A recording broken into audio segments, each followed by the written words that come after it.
Cedric, Cyrus, galing mong manatiling kalmado. Bakit ka napunta rito? Hindi mo na hinahanap ang may-ari ng Lucky Charm mo? Cyrus, sinabi ko na ito ng marami. Iniligtas nila ang buhay ko.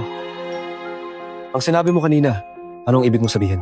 Narinig ko na ilang araw ang nakalipas na imbita ni Dad si Swan sa bahay para sabihin sa kanya ng harapan na siya ang magiging tagapagmana ng Sewell Group. Sayang, tumanggi siya. Pero si Dad iniutos na agawin ko ang proyekto ni Swan. Pero bigo ka, Cedric. Sino sa tingin mo mas pinapahalagahan ni Dad ngayon? Ikaw o si Swan para pamunuan Sewell Group? Cedric, hindi ko inakala ang araw na to. Hindi ba ikaw ang pinapahalagahan ni Dad? Huwag ka muna masyadong magdiwang. Kung papamunuan ni Swan ang Sewell Group, papupunta sa mga Lin ang Sewell Group. Magandang araw natin matatapos na. Matigas ang ulo ni Dad.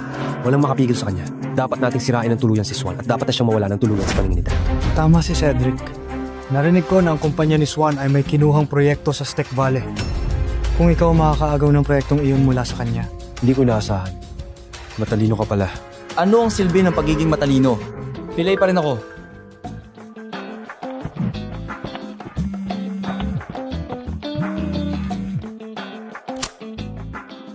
Miss Lynn, ang taga-Steckwell nag-email sa kumpanya para ipagpaliban ang meeting. Pero bakit ipinagpaliban at hanggang kailan? Hindi sinabi. Mr. Sewell, halika rito. Malakas ang ulan sa Steckville ngayon. Baka ginawa ng tagapamahala yun dahil sa panahon.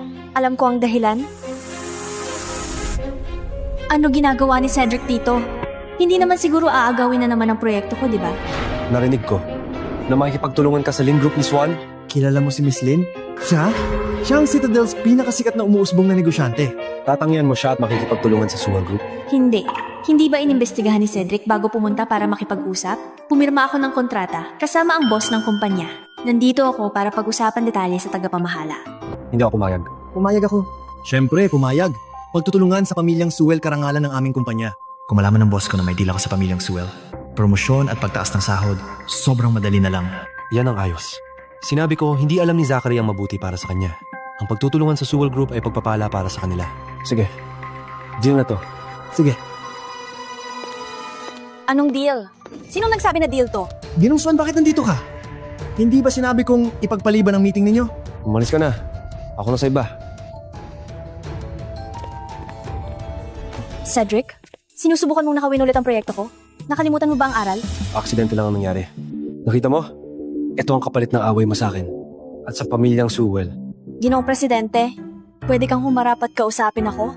Hindi naman mukhang espesyal ang painting na ito. Anong tinitingin mo?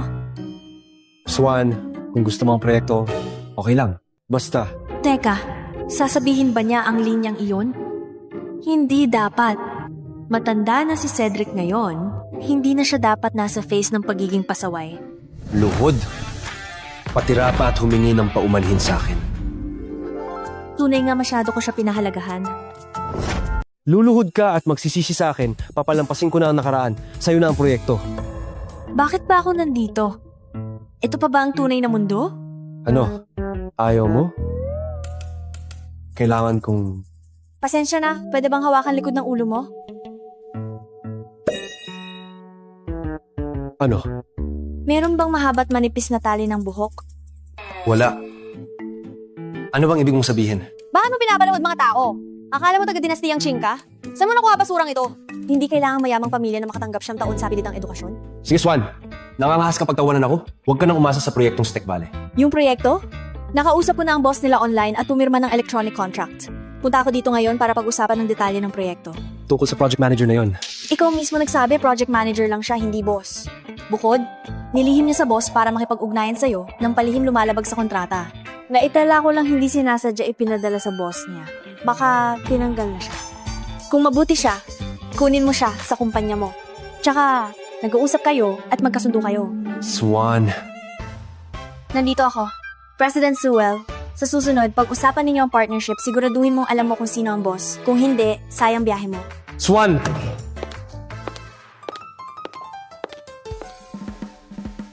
Bye!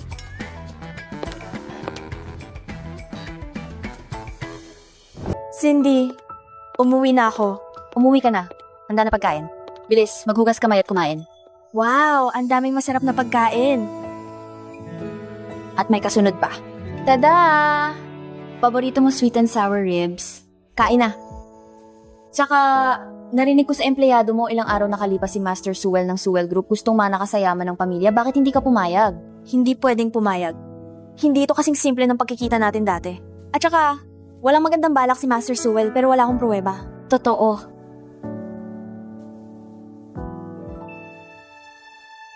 Sige. Huwag mo nang isipin yan, kumain ka na. Oo nga, pagkain ang pinaka-importante. Teka, sabi ni Madam bumalik tayo pag may oras. Miss na tayo ng mga bata. Matagal na simula nung huli tayong bumalik. Pagkatapos ng busy period na to at stable na ang kumpanya, babalik tayo. Sige.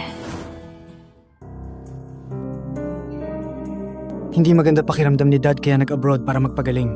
Dapat uminom ka konti. Layas! Kailan ba binigyan ng pamilyang to ng karapatan para kontrolin mo ako? Gusto sanang agawin ni Cedric ang project ni Swan, pero ginawa lang siyang tanga. Galit siya ngayon, mag-ingat ka. Baka sa'yo ibuhos ang galit. Tanga lang si Cedric. Isang babae lang. Hindi na niya ma-handle. Oo nga. Kung magpapatuloy ito, tiyak na mapupunta kay Swan ang Sewell Group. Sa panaginip niya, babaeng katulad niya, tatapangang makipag-agawan sa akin sa yaman ng pamilya? Siguradong ituturo ko sa kanyang leksyon.